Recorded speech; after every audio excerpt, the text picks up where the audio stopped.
ನೀನು ಅಚೀವ್ಮೆಂಟ್ ಮಾಡಿದ್ರೆ ಓಕೆ, ನಿನ್ನ ಅಚೀವ್ಮೆಂಟ್ಗೆ ನನ್ನಿಂದ ಒಂದು ಸೇವೆ ಆಯ್ತು ಅನ್ನೋ ಖುಷಿ ನಾನು ಪಡ್ತೀನಲ್ವಾ, ಆ ಸ್ವಾರ್ಥ ನೋಡ್ಬೇಕಲ್ಲಿ. ಎಲ್ಲಿ ತನಕ ನಾನು ಅವರ ಖುಷಿನಲ್ಲಿ ನನ್ನ ಖುಷಿ ನೋಡ್ತೀನೋ ಅದು ಸಿಕ್ಕಾಬಿಟ್ಟು ಕೊಡುತ್ತೆ. ನಾನು ಆಕ್ಷನ್ ಮಾಡೋಕೆ ನನ್ನ ಸ್ವಾರ್ಥ ಬೇಕು. ಬೆಳಿಗ್ಗೆ ನಾನು ಎದ್ದೊಳೋದಕ್ಕೆ, ಮನೆ ಬಿಟ್ಟು ಹೋಗೋಕೆ ನನ್ನ ಸ್ವಾರ್ಥಕ್ಕೇನೆ, ನನ್ನ ಲಾಭನೇ. ಅಲ್ಲಿ ಹೋದಾಗ ನಾನು ನಿನಗೆ ಸ್ಟ್ಯಾಂಡ್ ತಗೊಳ್ತಾ ಇದ್ದೀನಿ. ಯಾಕೆ ಅಂದ್ರೆ ನೀನು ಅಚೀವ್ಮೆಂಟ್ ಮಾಡಿದ್ರೆ ಓಕೆ, ನಿನ್ನ ಅಚೀವ್ಮೆಂಟ್ಗೆ ನನ್ನಿಂದ ಒಂದು ಸೇವೆ ಆಯ್ತು ಅನ್ನೋ ಖುಷಿ ನಾನು ಪಡ್ತೀನಲ್ವಾ, ಆ ಸ್ವಾರ್ಥನ ನೋಡ್ಬೇಕಲ್ಲಿ. ಸ್ವಾರ್ಥ ಅಂದ್ರೆ ಬರೀ ನನ್ನ ಫೈನಾನ್ಷಿಯಲ್ ಲಾಭ ಅಂತ ಅಲ್ಲ, ಅಷ್ಟೇ ಅಲ್ಲ, ಎಲ್ಲದರಲ್ಲೂ ಸ್ವಾರ್ಥ ಇದೆ.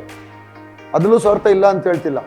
ಅಲ್ಲಿ ನಾನು ನೋಡಿದಾಗ ಅವರು ಎಷ್ಟು ಖುಷಿ ಪಡ್ತಾರೆ, ಅವ್ರು ಖುಷಿ ಆಗೋದು ನನಗೆ ಖುಷಿನಾ, ಅದನ್ನ ನೋಡ್ಬೋದಲ್ಲ.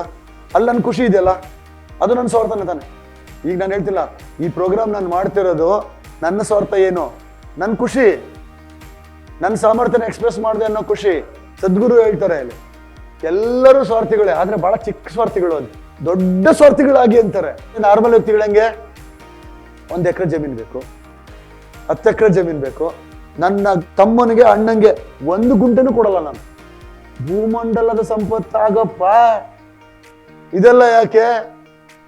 ಆ ಶಕ್ತಿ ನನ್ನೊಳಗಡೆ ಇದೆ.